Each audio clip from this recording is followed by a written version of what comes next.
Bonjour et bienvenue pour cette nouvelle émission des Rencontres du Chef. Bonjour Philippe Bertrand. Bonjour.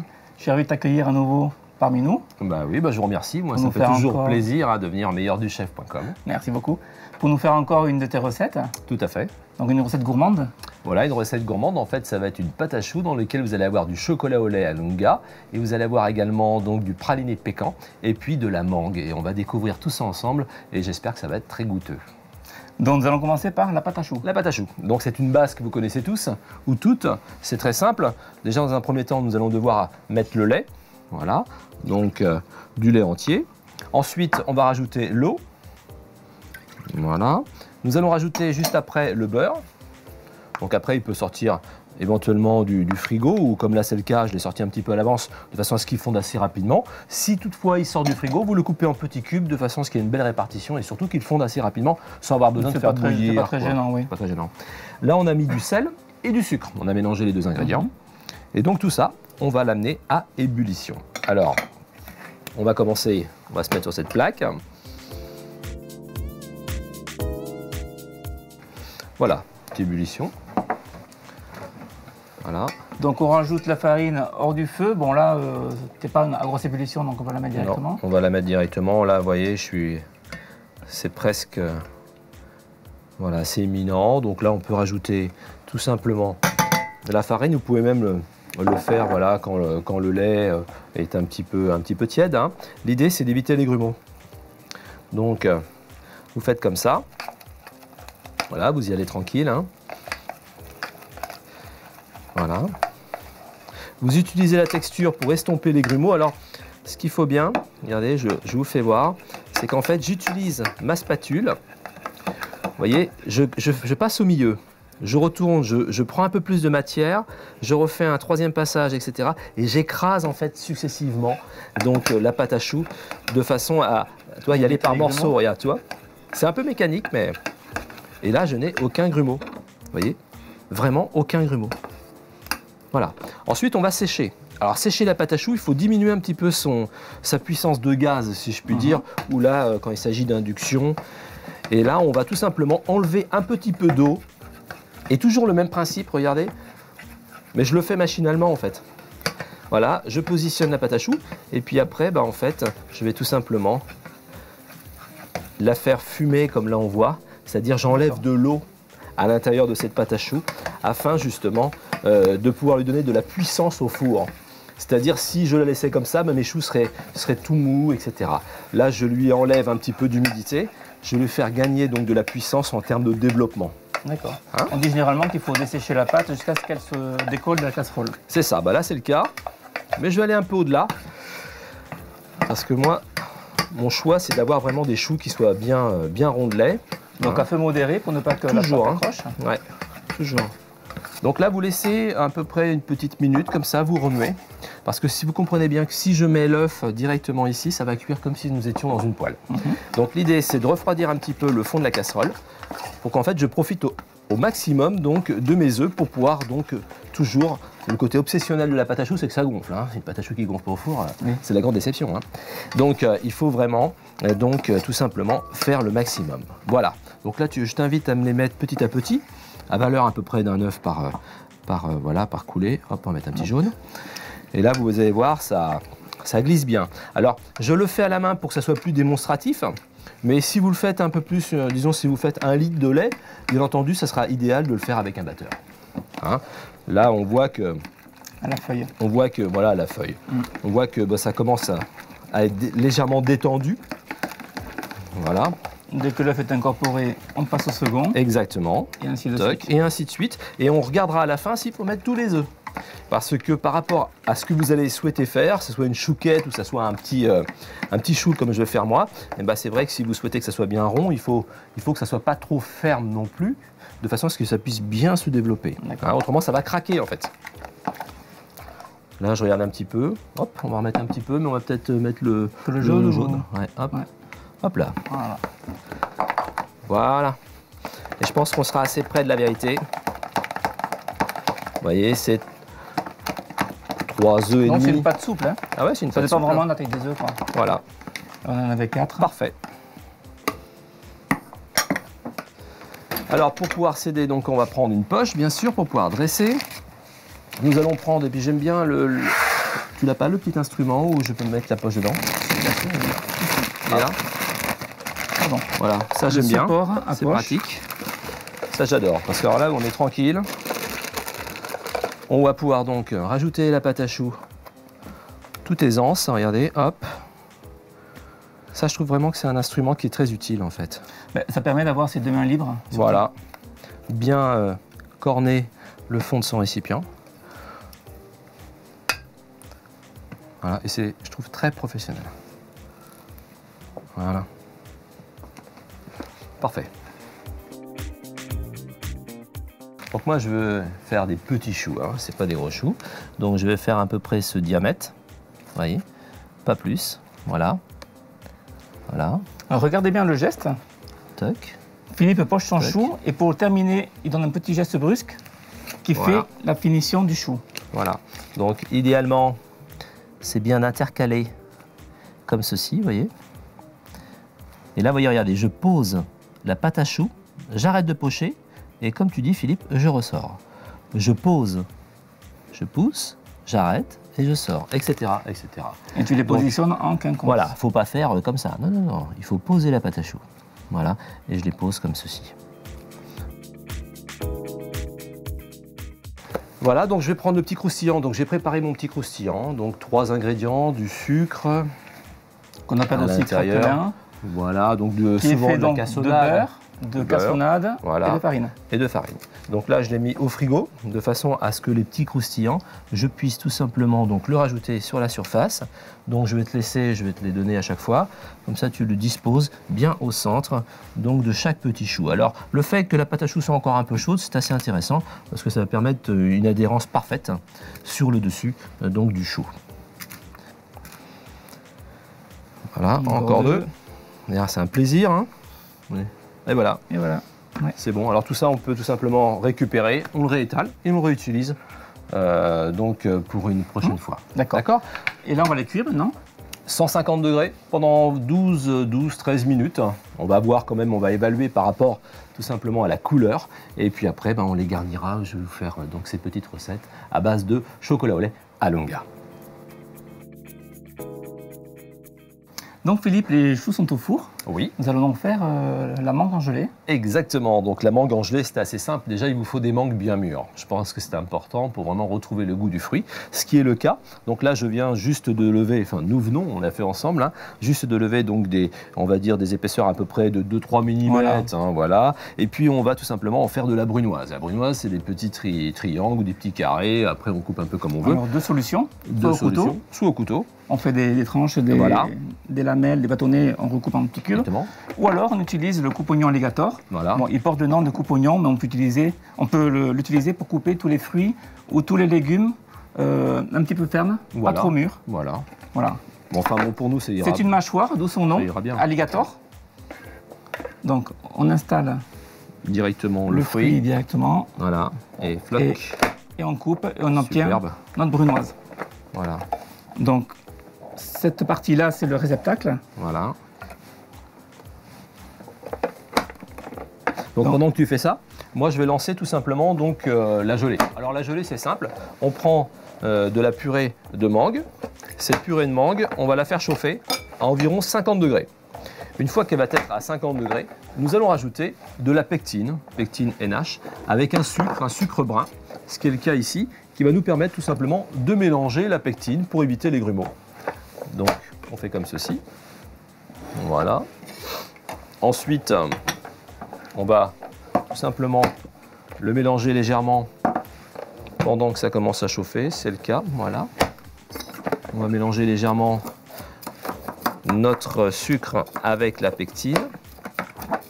Voilà, parce que la température va vite arriver à 50 degrés. Et puis après, on va déclencher la pectine grâce à la chaleur. Donc on va voir comment on va faire. Voilà, je prépare ma petite gousse. Voilà, superbe. Ça a pris 2 minutes. 225 grammes, on a juste ce qu'il faut. La petite gousse qui est là, voilà. Toc. On va la gratter. On peut mettre ça directement ici. Voilà. Voilà, ça commence à être chaud. Donc, tu as dit pectine, NH. Voilà, pectine, NH. Qu'est-ce qu'elle apporte la NH par rapport à une autre? Disons, ça va permettre tout simplement d'avoir une reprise assez rapide, au même titre qu'une pâte de fruits, de façon à ce qu'on puisse la détailler assez rapidement. C'est-à-dire dans les 10 minutes qui suivent, on pourra détailler et le mettre là pour la circonstance sur le chou. Et c'est une gélification irréversible? Oui, c'est irréversible concernant donc la partie. Donc ça veut dire que si on l'a réchauffée, elle ne va pas ramollir à nouveau? Non. Elle reste figée? Elle reste figée. Ça vous fera des morceaux en fait. Donc là voilà, on est à 50 degrés. Je rajoute mon sucre, plus la pectine, plus la gousse de vanille. Et je vais tout simplement donc amener cette préparation à peu près, on va dire, à une petite, disons 80-90 degrés maximum. Voilà. Donc je dissous bien le sucre et je dissous bien, avant de remettre sur le gaz, la pectine. Voilà. Vous voyez.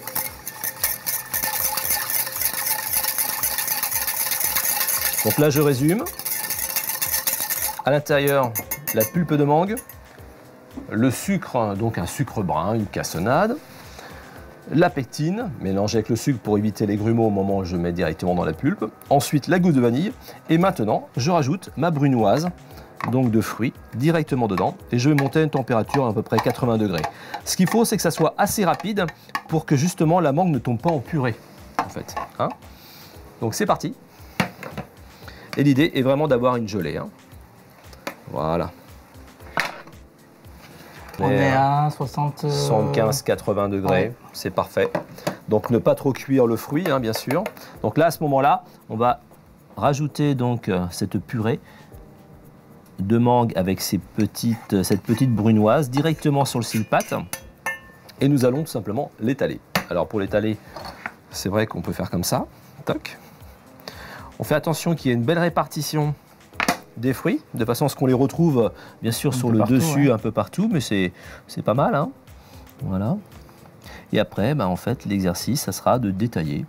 Détailler tout simplement donc cette petite pâte de fruits quelque part à la mangue, qui sera disposée directement sur nos choux quand ils seront froids. La gélification se fait en quelques minutes? Voilà, au frigo ou en surgélation, une petite dizaine de minutes à moins 10, moins 15 degrés, et donc on pourra les détailler. Très bien. C'est parti.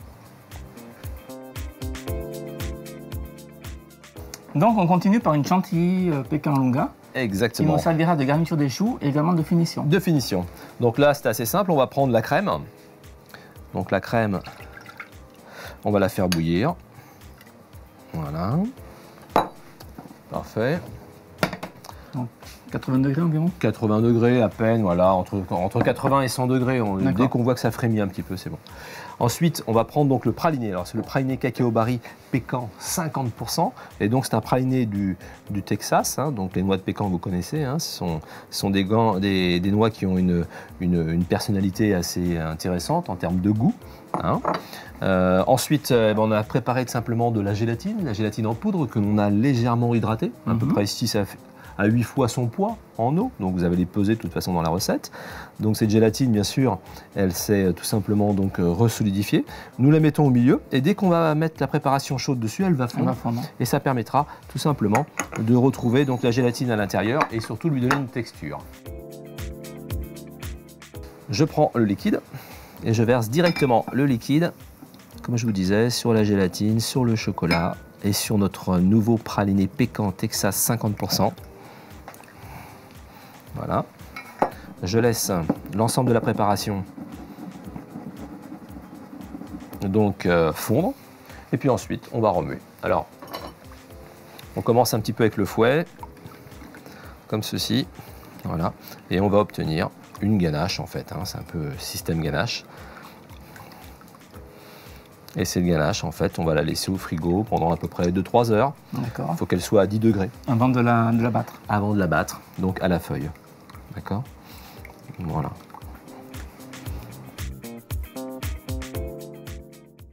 Philippe, notre chantilly a donc passé 2-3 heures au frigo. Voilà.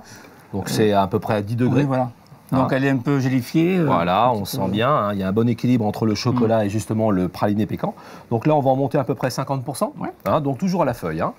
Donc voilà, on va garder parce qu'en fait on n'a pas besoin de tout.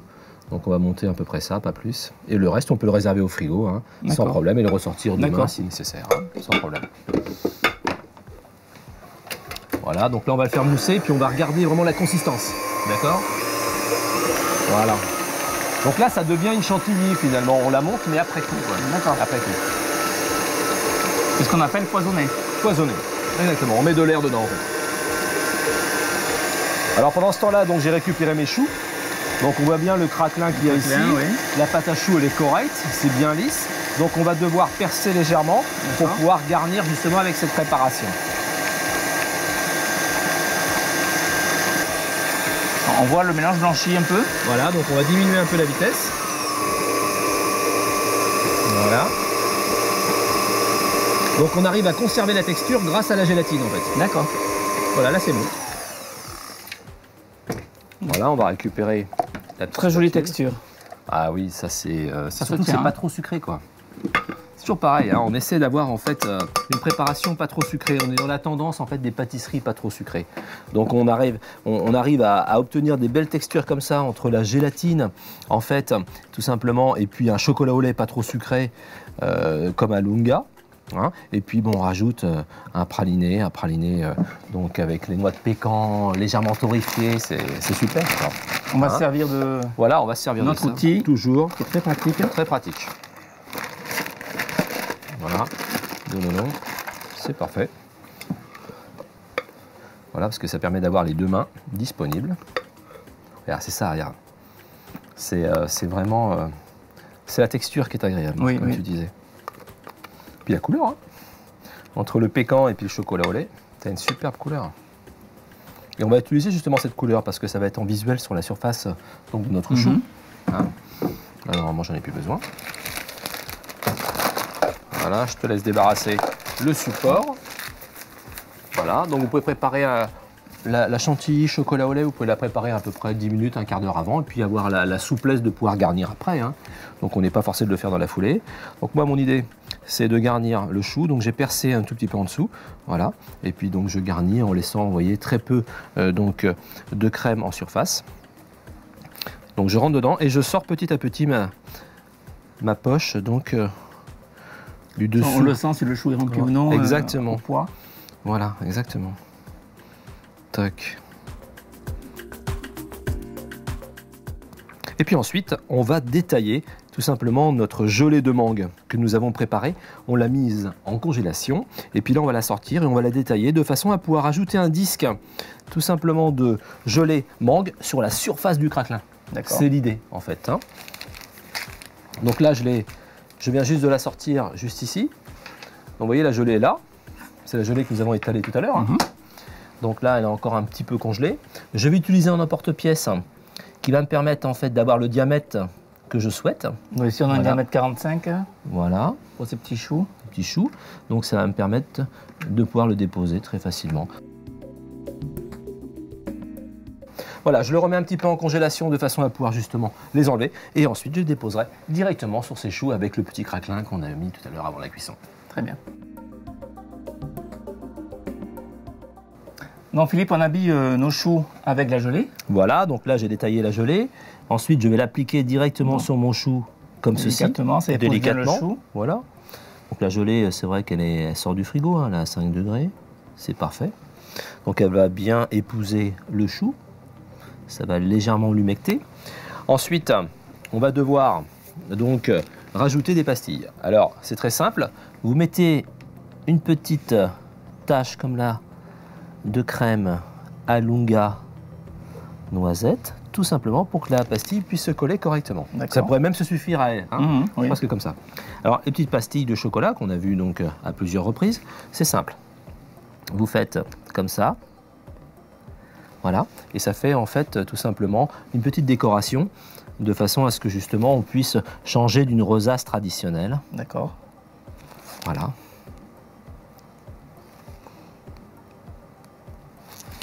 Voilà, on va faire la petite dernière là. Bon, les pastilles, je reviens un peu dessus. C'est du chocolat tempéré. Oui. Qui a été coulé sur une feuille guitare. Guitare, avec une deuxième feuille guitare par-dessus. D'accord. Voilà. Et puis ensuite, Après, on l'a laissé cristalliser. laisser cristalliser. Et ensuite, Avec un on a emporte-pièce, pris hein. un emporte-pièce. Voilà. Et cet emporte-pièce nous a permis tout simplement d'avoir donc une pastille d'un diamètre à peu près de 3 cm. Et ensuite, le fait justement de le faire entre 2 feuilles guitare nous permet d'avoir le brillant autant en dessous qu'en dessus. D'accord. Donc quand on les plante à la verticale, c'est très esthétique. Il y a une couche très fine également. Voilà. Moi, ce que j'aime bien, c'est quand c'est gourmand comme ça. C'est-à-dire, on a envie de manger parce que c'est. Il y a le geste du pâtissier, il y a le côté fruit, fraîcheur, le croustillant du fraîcheur fruit est très croquant, présente, ouais. le pécan, pécan légèrement caramélisé, c'est super. Avec un chocolat au lait pas trop sucré, c'est vraiment l'excellence. Alors ensuite, il y a les petits craquelins. Vous avez déjà utilisé tout ça? Alors, les craquelins, on les a déjà fait. Oui. Donc ces craquelins, nous les avions faits. Et surtout, c'était la une tarte tarte, hein. brownies. Tarte brownies. Donc moi, je rajoute un petit craquelin sur le côté. Donc, vous retrouverez la technique des craquants aux noisettes sur le site. Donc, Voilà. recette la tarte brownies. Exactement. Où Donc, Philippe nous explique précisément comment on le fait. voilà, c'est un biscuit en fait tout simplement qui est séché. Et après l'avoir séché, on le casse en petits morceaux. Voilà. Ce qui nous permet justement d'avoir cette notion de croustillant qu'on aime bien retrouver. Voilà. Toc. C'est du détail la pâtisserie. Du détail. Voilà. Donc quand ça va se raffermir, bien sûr, ça va se positionner et puis ça sera super. Hein. Donc voilà. Donc cette petite pâtisserie, hein, je pense que c'est tout dans le détail. Hein. La pâte à choux, c'est un classique, c'est un emblème de la pâtisserie française. On a l'innovation avec le craquelin, ça fait 2-3 ans qu'on fait des craquelins sur le dessus. Oui. La fraîcheur avec la mangue qu'on peut adapter bien sûr avec d'autres fruits, bien entendu, selon les périodes de l'année. La petite pastille chocolat qui se doit d'être, parce que c'est avec le chocolat Alunga, chocolat également nouvelle génération, désucré, enrichi en poudre de lait. Et puis bien sûr, cette petite préparation qu'on a en surface, qui est une chantilly qui est faite un peu aussi avec des tendances un peu modernes, et surtout qui se prête autant à garnir le chou qu'à en faire la finition. Voilà. Merci beaucoup Philippe pour ce dessert original Eh qui ben, peut je t'en servir prie. également de mignardise Oui, pour un café gourmand, exactement. pour un petit goûter, Voilà. pour les enfants, pour un anniversaire, pour beaucoup de choses. Exactement. Merci beaucoup et Eh ben, à très merci bientôt. à vous. À très bientôt sur meilleurduchef.com. Au revoir. Au revoir.